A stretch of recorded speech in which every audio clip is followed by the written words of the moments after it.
It's now time for our conversation, and today we are looking at anxiety, focusing on the youth. And to help us talk about it, I have ARNOLD FOSAH, who is a board-certified psychiatric nurse practitioner, and also Raven Cross. She is also a board-certified psychiatric nurse practitioner. Thank you very much for joining us on the show. Thank you so much for having us. It's an honor to have you. And I'm so glad that we're having this particular discussion because a lot of people do not know much about anxiety. So let me start with you, ARNOLD. Help us understand what anxiety is. So a lot of people, when they talk about anxiety, it becomes, they think that it's you're sick or anything, but anxiety is actually quite common. Anxiety is a natural response that we have to things that are uncertain. Usually it's characterized by physical symptoms and feelings of nervousness, tension. Sometimes they have GI problems. Sometimes they have a lack of sleep. It can be characterized also by worrying, a lot of worrying, excessive worrying. And then because they're excessively anxious, sometimes if this goes untreated, they now can start having panic attacks. It can affect how they perform in school. It can affect how they relate in their families and things like that. So it's important for us to know that there might be mild anxiety, which is really kind of normal, but excessive anxiety becomes a problem. Okay. Now, Raven, most of the times we think that the youth, we don't have worries. There's nothing to worry about. Right. Why would you have anxiety? And so anxiety is more to the adults. Is that the case? Do the youth have anxiety? Absolutely. Okay. If I give my personal opinion, youth have more anxiety than we had coming up. To be honest with you, we had the pleasure, the opportunity to leave a lot of our our bullying at home. I mean, at school. And at home was your solace, right?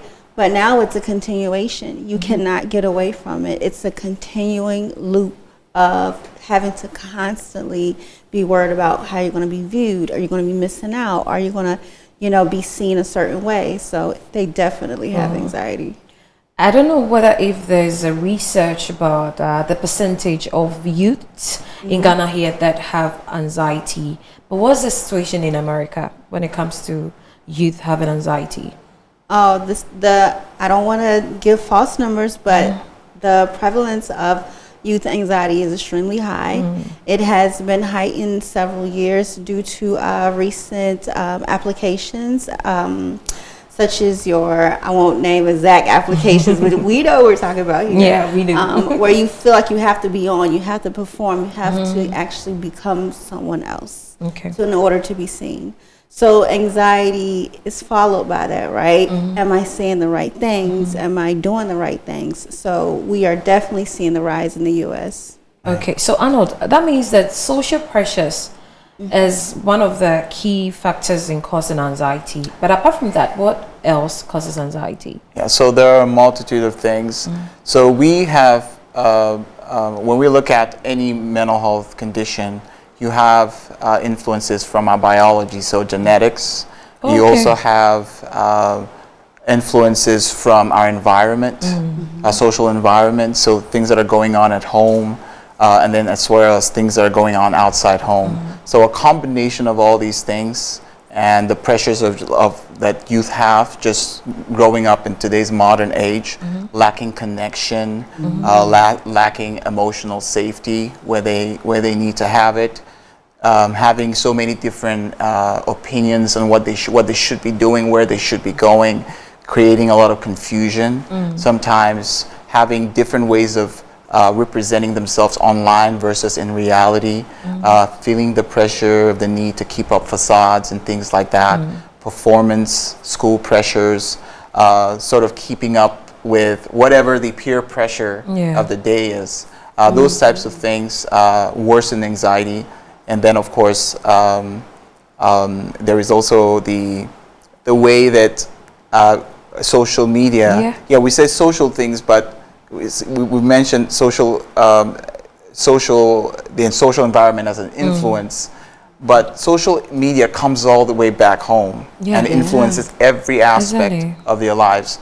The other thing about anxiety is how people cope with them. So anxiety only persists when you have patterns of coping that do not address the core issue of the anxiety.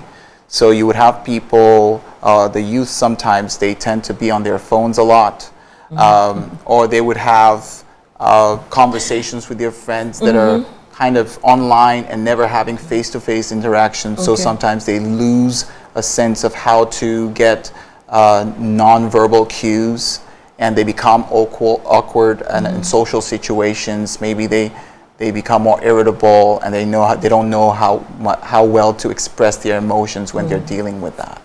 Okay, and I mean, we are talking about social pressures, social environment. What about parents? What role do they play in ensuring that their kids grow up and have a good coping mechanism, or how to face these social issues? Right. So any of you can come in. Yeah, sure. Parents play a huge role because your parent actually teaches you how to regulate, how to self-regulate, right? So if you are going out in the world and you are faced with all these challenges, you have to understand how to come back to you, how to be grounded. And a lot of times, parents cannot really identify anxiety because it's great, right? You're a child, you have no worries, you just go to school, you don't pay bills. We've kind of heard that repetition before. But what little do parents know is that is showing children how to not acknowledge their emotions. It's showing them how to neglect themselves. And we kind of want to destigmatize that and expose parents to understanding that children have emotions and they should be appropriately addressed. Well, in Ghana here, when you show so much emotion, they'll tell you you're too sensitive. Oh, every little thing hurts you. Is that the approach? What should, let's say that my friend is having anxiety, panic attack. How do I react to such a person? How do you react to such a person? So usually if we have some awareness and some education about anxiety, that is the best way to prepare for those extreme situations. But anxiety only gets extreme when it's gone for a while without being addressed. So as you were talking, as Raven was talking about the home situation and parents modeling how to express their emotions, we as parents, I'm a parent as well, we have to become aware that the kids are growing up in a different society than we grew up in. And what that means is we have to become more aware of what their own challenges are and what their own vulnerabilities are. We also need to be aware of what their needs are emotionally. The need for connection becomes like real human connection, and enough of it becomes really important. And so as parents, we can model that by, first of all, taking care of our own anxiety, right? Because if we do not do that, what we do is we provide kids with if we are looking at shortcuts to addressing our anxiety, then the kids are going to learn shortcut methods of addressing the anxiety as well. And we know some of those sometimes lead to worse outcomes. We're talking drug use, we're talking isolation, suicides, things that can be really bad. Okay. Before we even talk about how to take care of your anxiety and all that, can we talk about religion? What role does religion play in anxiety? Because we are a religious country. Yes. And we tend to associate everything, every little thing. Even when you're walking and you hit your feet to a stone, it's spiritual, it's superstition. What role does religion play in anxiety? Any of you can answer? Do you want me to? You're deferring to me? Okay, yes, I am. So religion, I understand, is a big part of Ghanaian tradition in terms of how the people function, and that's actually a healthy thing until it's taken too far, where it stops people from addressing the root cause of the issue. So religion, for me, it's community. It's the way people find connection and commonality in their experiences. Of course, we are biological beings, we are social beings, but we're also spiritual beings if we understand. And spirituality doesn't mean you're one religion or the other, but it's this sense of we belong to something larger than ourselves. We come from something larger than ourselves. And that spirituality is helped by being in a society that is sensitive about, that responds with religion, has religion, and can meet those needs. However, the issue is if religion stops you from inquiring more into your anxiety, it's a problem. If religion becomes a shortcut where you don't inquire more, for example, say somebody comes to you and they say they're having panic attacks. Oh, I can't do this. This exam is making me. And you say, let's just pray about it, right? And I'm not saying that prayer doesn't offer some solace in the moment. But the issue is there is something that exam represents to the child. And what are the pressures of performance that they have? What are they afraid of? Is it their future? Is it their sense of connectedness with their mates? Did they fail? Do they feel like if they fail this test, it means they're going to flunk out on their education, which means they're going to flunk out on life? There are all of these things that are underlying some of the surface things that people express as anxiety. And if we just pray and not inquire more and create safety around talking about it, it becomes an issue. So I see religion as a good thing, but as long as it's not excessive. Okay. At what point should one go to the hospital if you're having anxiety? Is this something that you even go to the hospital and say, doctor, I've been having panic attacks, I am afraid, I'm scared? I don't think we have something like that. I might be wrong. In Ghana here, that you can go to a clinic and say that, okay, you're feeling this way, and the doctor is going to diagnose you of anxiety. I don't know. I might be wrong. So, yes, you definitely can go to your local healthcare facilities because it's not just anxiety. It's an umbrella, right? So there's manifestations of really what's coming up for me. The doctor could treat your shortness of breath, your pounding or your racing heart, right? There's so many things that aren't under the guise of anxiety. So in seeking help, yes, you can seek help for the physical aspect of anxiety. Okay, so let's talk about how to get rid of anxiety. Is this something that you can totally get rid of it? Confidence. Is confidence, let's say, a cure for anxiety? Does that mean that I want to understand, maybe if you're very confident, you won't have anxiety? Is that the case? Oh, it's not, right? No. Anxiety, everybody has anxiety. Everybody, even everybody the anxiety. ones. You need your anxiety. Okay. Yes, so anxiety is actually one of the ways in which we survive. We need some level of being anxious, which means I need to worry about what I'm going to eat.